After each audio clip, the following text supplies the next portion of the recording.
Hi, Ben with Novelex Stereophonic. In a previous video, I documented the entire diagnostic and repair process on a handful of Braun components that are part of a Wandanlage wall system that I'm working on.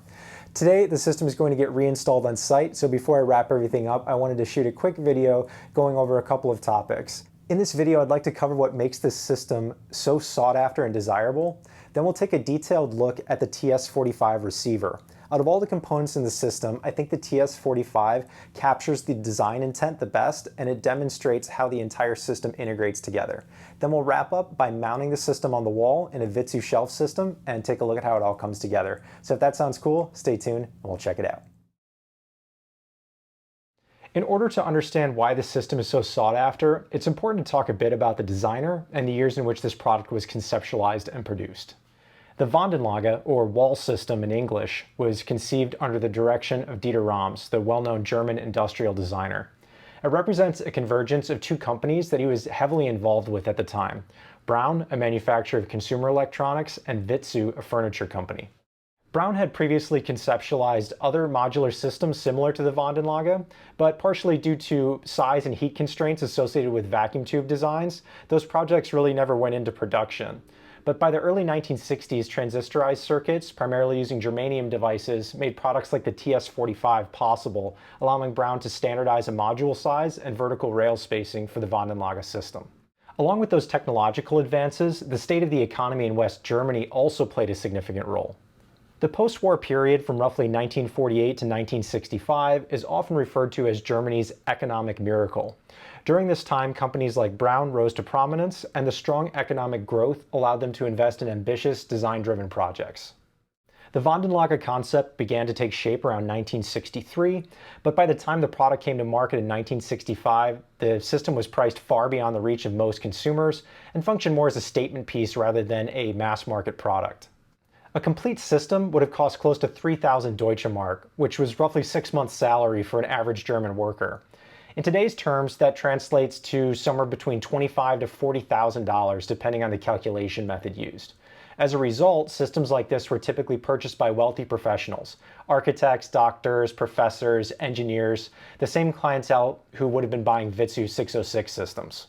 In 1966, West Germany entered an economic downturn, and after Braun was acquired by Gillette in 1967, the company gradually shifted its focus away from projects of this scale. To bring it all together, the Wandanlage system was designed under Dieter Rams, one of the most influential industrial designers of all time. The intersection of developing technology and favorable economic conditions created a very small window in which a product like this could be conceived and brought to market. This, combined with its high price point, kept production numbers extremely low, contributing to its rarity. But provenance and scarcity don't tell the whole story. Today, aesthetically minded individuals are drawn to this system, not only for its utility as a home stereo, but as a piece of industrial art. It also stands out as one of the clearest expressions of the philosophy that defined Dieter Rams' work, and that's what I'd like to explore next. In Dieter Rams' 1971 book, Less But Better, he outlines his 10 principles for good design. Although the Wandanlage was conceptualized and built long before the release of this book, we can see these concepts coming into play, especially with the TS45. I'm not an artist, a designer, an engineer, I'm just a technician. But I would like to go through these 10 principles and from a technical point of view, try to explain why I think the TS45 embodies each one of these principles. The first principle is good design is innovative, and I think where the TS45 fulfills that is in the modular nature of the design. So the receiver, the speakers, and the reel-to-reel are all the same form factor, so they can get mounted side by side in different orders, they can be separated, and they integrate seamlessly with the Vitsoe shelf system, which is also modular. So that's what's innovative, is the ability to hang this thing on the wall, have it kind of disappear into the space, and maintain its functionality. The second principle is good design makes a product useful. I think the utility of this device is self-evident. It's a music playback system, and it pulls that off extremely well. So this is definitely a useful product. The third principle is good design is aesthetic. And I don't know how else to describe this besides how this system makes me feel when I walk into a space that it's actually incorporated into. Looking at a single component or even a picture of a fully assembled Wandanlage system, it doesn't hit the same way as walking into a space where it's actually incorporated into the architecture. And as beautiful as it is, it disappears into the space at the same time, and I think that's what makes it really special for me. The fourth principle is good design makes a product understandable. Before I got into repairing audio for a living, I worked in the home automation industry. I programmed lighting, shade, and AV control systems, and a big portion of my job was training customers how to use their brand new system at the end of a project. Whether it be a handheld remote control, a touchscreen, a tablet, I always tried to design simple user interfaces that the customer could just pick up and use. My goal was to be able to hand them that user interface and have them start interacting and using their system without asking too many questions. And that's exactly what this interface pulls off. So let's look at this in a little bit more detail. Let's start out with the power switch. Notice how it's separated from the rest of the controls and it's a different color. Its function is kind of self-evident. And we even know what to do with it because it has a scooped front section. So you know this is going to be a switch that we push. Same thing goes for these selections up here. We know these are push buttons because of the way that the switch cap is shaped. All these other ones are round, so we know we're going to spin those. And then the selector switch has basically an indicator on it, which tells us that it's not going to rotate 360, it's only going to rotate within this range. So really well done on the control design. In most 1960s equipment, there's a separate mode switch, and what that did was allow the end user to interface a mono source with a two-channel stereo system in various ways. But not all of those granular choices are completely necessary, and I really like what was done here on the TS45. So instead of having a separate mode switch, the mono summing function is built into the switch itself. So they have 6 selections here, the mono and stereo version of each source, but it's not staggered, mono, stereo, mono, stereo, mono, stereo. They put the stereo tuner and the stereo turntable input right next to one another, and those are going to be the most common inputs. So this, I'm sure, was thought about so that you don't have to move the switch all that much. Your 2 primary sources are right next to each other, and I think that was a really great thought. The tuner section of this device has a separate amplitude modulation and frequency modulation display, each with their own knob. Because this is separated, you can kind of set an AM preset, maybe for news or something like that, and then for music you could set a different FM preset. So it's kind of cool that you get that additional functionality where your AM can kind of stay put on your favorite station and your FM can have a different one. Otherwise, whenever you tune to FM, if you want to go back to AM, you have to retune.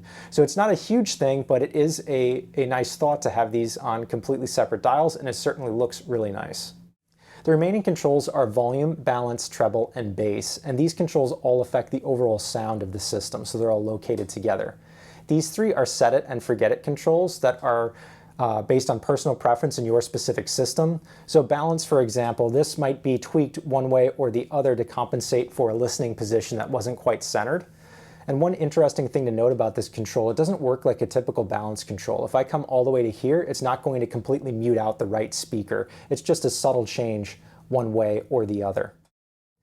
Notice how the volume control is right next to the selector switch. So in your normal day-to-day use of this device, you're going to power it on and then hang out around these 2 controls, and that's basically all you need to do.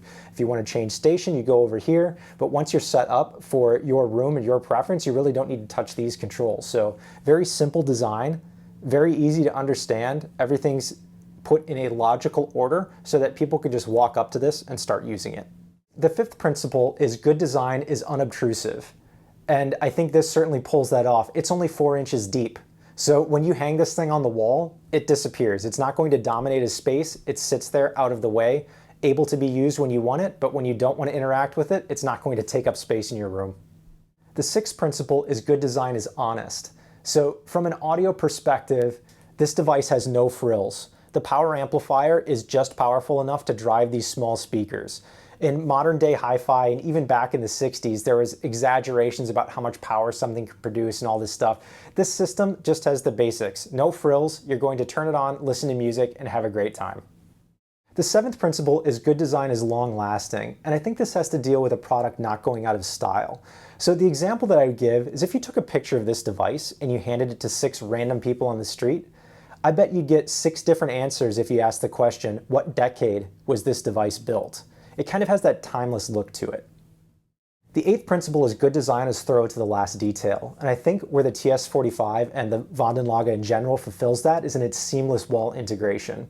So they have special low-profile plugs, so I guess the idea would have been to have an outlet installed right behind this so that you don't see any of the power cabling, and all of the signal cabling is designed to be hidden within the Vitsoe rails themselves.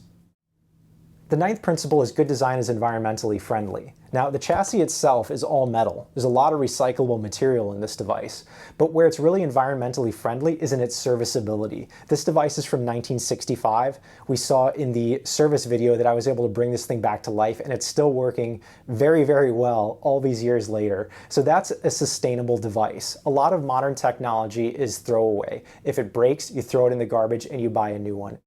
This is an environmentally friendly device.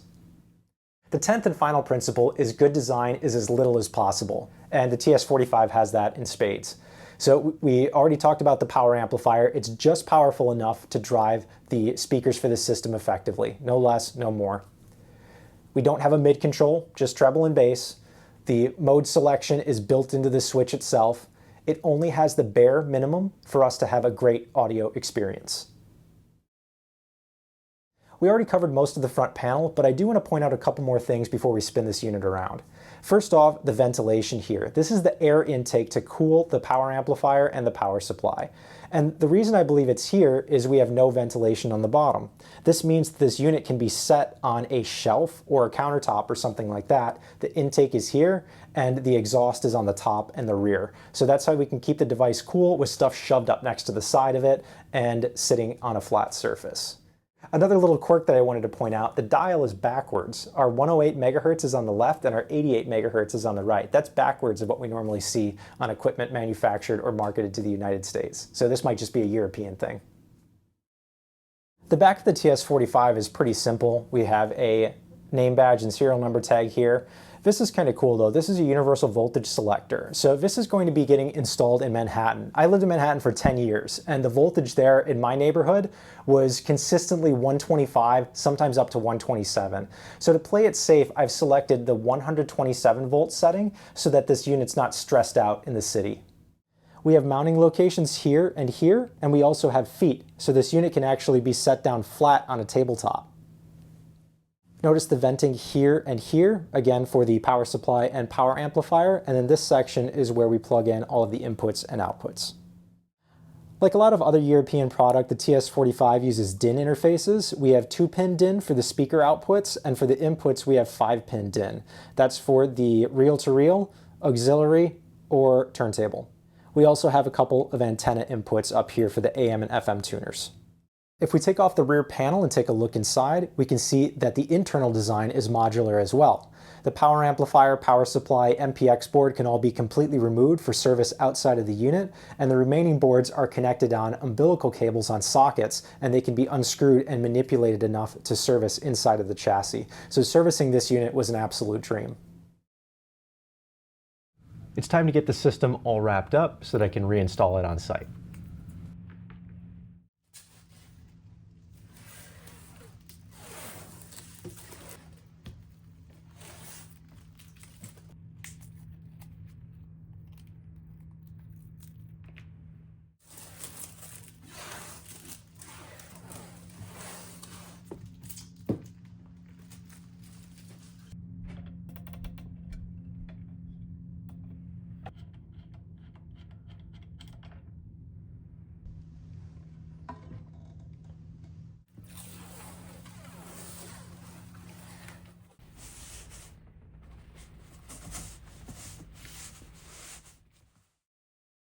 When I arrived back on site, I mounted the receiver and the speakers along with the existing reel-to-reel, and then routed all of the power and signal cabling through the Vitsoe rail. Now this owner decided to incorporate this Wandanlage with a modern Vitsoe shelf system. The shelving is a little bit wider than the original, but I think it turned out really, really nice. I did my best to dress all of the cabling as neatly as possible against the wall. The owner is planning on loading this shelf full of vinyl, so all of this will be concealed in the end. Here's the final product after the owner had a chance to get everything situated. You can see how nicely the vinyl records conceal the wiring and how well this vintage Wandanlage system can be integrated into a modern Vitsoe shelving solution. I'm so happy with how this came out. It's such a beautiful addition to the space, and I'm just really grateful that I was given the opportunity to work on this project. Thank you so much for stopping by the channel. If you enjoyed this video, I'd invite you to like and subscribe, and we'll catch you on the next one.